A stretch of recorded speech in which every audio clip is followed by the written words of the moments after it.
Hey everybody, welcome back. So last week we talked all about public capital markets. Now we're moving forward to what's going to be the main focus point for Humming the Kick Drum, the private market. We're going to do an overview today, but this is really where I'm going to spend the majority of our time together because I believe that this is the single most powerful yet untapped lane for advanced wealth accumulation. So let's get into it. Okay, I promise not to do too many of these, but I think now is a good time for a sound analogy. So let's say you are not a sound tech and you just walk up to a soundboard.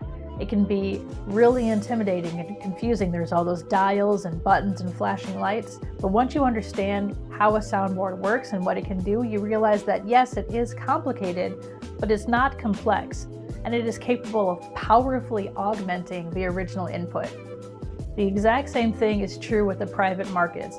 There are a lot of moving parts. It is complicated and can be intimidating at first, but we're going to break it down, give you the general understanding you need to get started, and realize how powerfully it can augment your initial investment. With public markets, I said that the only way to keep you out is to keep you uninformed.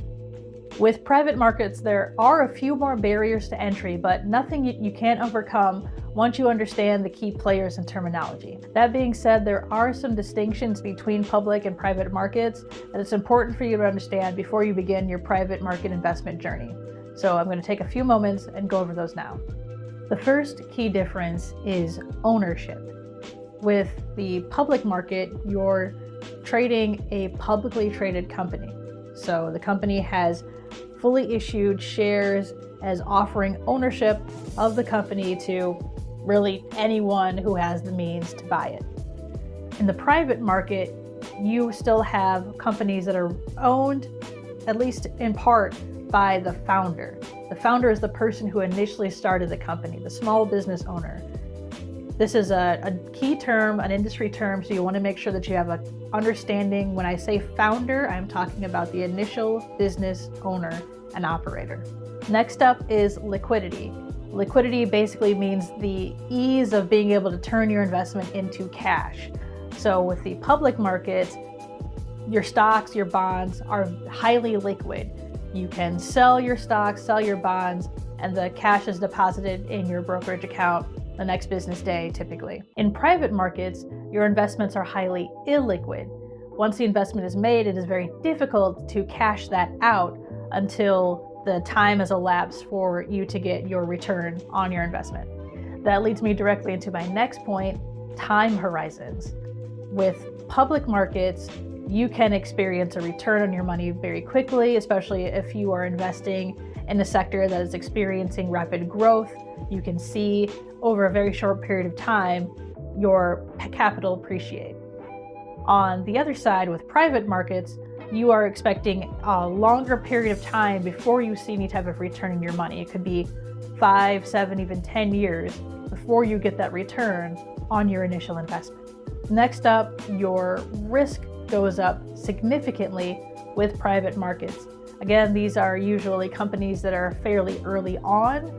There are a lot of unknowns. And so you are buying into the potential of the company. Sometimes there are some early levels of success, and as the company grows and matures, you might have a higher level of confidence, but it's still more risky than investing in a publicly traded company that has several years of demonstrated growth and growth potential. Of course, the prevailing theory there is with higher risk comes the higher potential for reward. So that is part of the attraction to the private market because you can get those outsized returns that you really aren't going to see on the public market. So I talked about barriers to entry for the private market, and there is one key requirement that is important to keep in mind for everything else that we're going to talk about today. And that is that the majority of private market investing requires you to be what's called an accredited investor. Now that may sound like a really fancy term, but it's pretty easy to understand. And after we go through it, some of you may find out that you're either already an accredited investor or very, very close. So let's walk through it. What makes someone an accredited investor? Well, there are 3 ways that you can qualify. One is through wealth. If you have a net worth of at least $1 million, not including your primary residence, you are an accredited investor. Second is income. If you, as a single person, made $200,000, or as a married couple made $300,000 for the last 2 years, and reasonably expect to make the same amount in the current year, you are an accredited investor. The third way to qualify is through what's called financial sophistication. What that means is you are a licensed securities professional. Specifically, you have a license to be a stockbroker, an investment advisor representative, or to actually buy and sell private securities. And that's it. So if you meet one of any of those criteria, congratulations, you are an accredited investor. And if you are not yet an accredited investor, don't despair. There are still options and opportunities for you to participate in private markets. I'm going to talk about those in just a few minutes, so hold tight. So the whole point behind accreditation is to ensure that the investor is in a position to accept the heightened level of risk inherent in investing in private markets. So the SEC feels that if you have a net worth of $1 million, that doesn't include your primary residence, or if you're making at least $200,000 a year, $300,000 if you're a couple, you're probably in a position to be able to lose 25 to 50K in a private investment that doesn't pan out. Whereas someone who does not have those financial resources, that could be devastating to lose that much money for them. And also, if you are a licensed stockbroker or investment advisor representative, or you're licensed to sell and buy private securities, theoretically, you should be able to make fully informed decisions and be aware of the risk inherent in the market. Okay, so let's talk about how to get involved. What does investing in private markets actually look like? I'm going to talk about a handful of the most common types of private market investments. It's not an exhaustive list, but it's enough to help you understand what you're most likely to see as you begin your own journey. First off is angel investing. Angel investors are high net worth individuals that are making direct investments with the founder, usually very early on in the life cycle of the company, typically before the founder has begun any type of formal fundraising activities. Angels are usually friends of friends or family members, or they know someone who knows someone that makes a warm introduction between them and the founder. And they typically get their money out in later stages of fundraising when they're bought out by a venture capital firm or a private equity firm. The best way to get started as an angel investor is to start small and start local. Find out if your area has any entrepreneurship hubs or pitch competitions, anywhere where founders are looking for a little bit of capital investment to get them to that next level. You'd be surprised what a few $1,000s could mean to someone that's just getting started. So the next level up from angel investing is a syndicate. A syndicate is a self-organized group of angel investors who collectively pool their money to make a larger investment in a single company. They do that through what's called an SPV, or a special purpose vehicle. This is helpful for the founder because instead of having, let's say, 20 different angel investors to keep informed, they can just send information to the admin of the SPV, and that admin will disperse information and in time disperse returns through all of the angel investors that paid into the fund. So as a company matures and requires larger investments to continue its growth and operations, this is when we're starting to move into the area of venture capital. So a venture capital firm is a very specific type of investment firm. They are looking to accelerate and fuel the growth of a particular company based on its stage of life, based on the sector in which it operates, based on a variety of factors.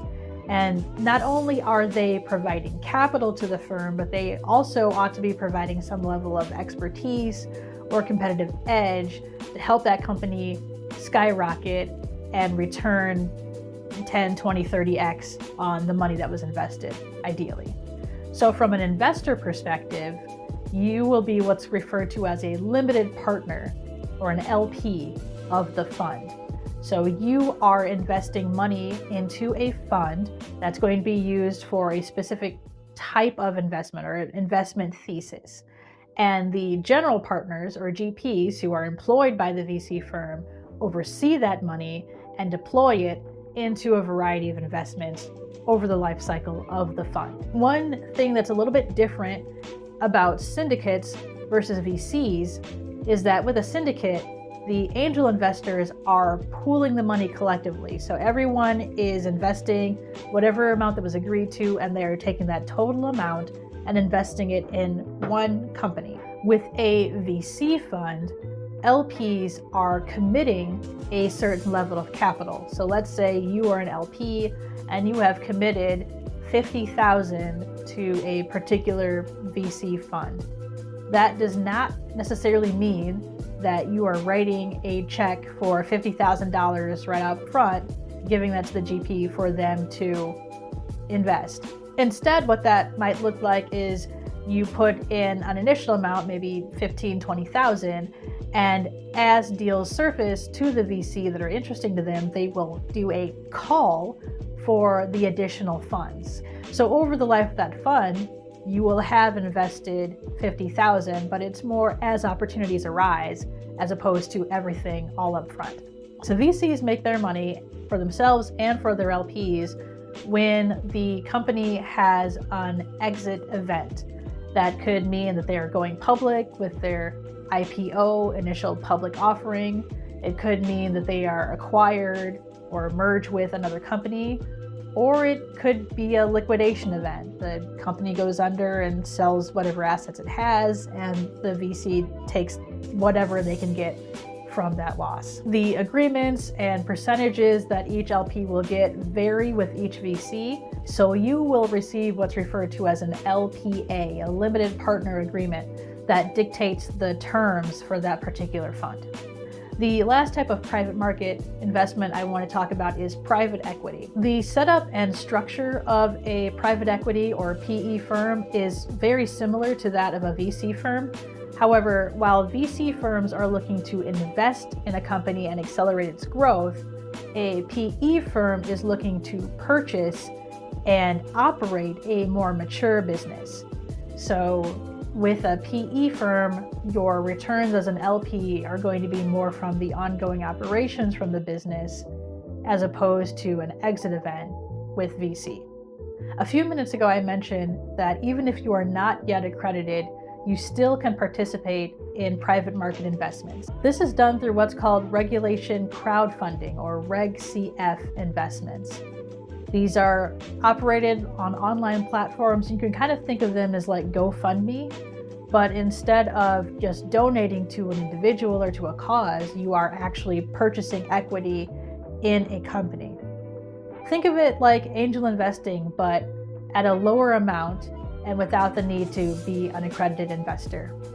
So there are a variety of platforms that you can use. There's WeFunder, Kickstarter, Start Engines, and they all have a ton of different offerings. You can search by the geography you want to invest in, the sector you want to invest in. If there's any special interest to you, you can find it there. For many deals, the minimum investment amount is $150. So it's a really great low entry point to give you some experience with researching companies, finding out what makes a good investment for you, and building your portfolio.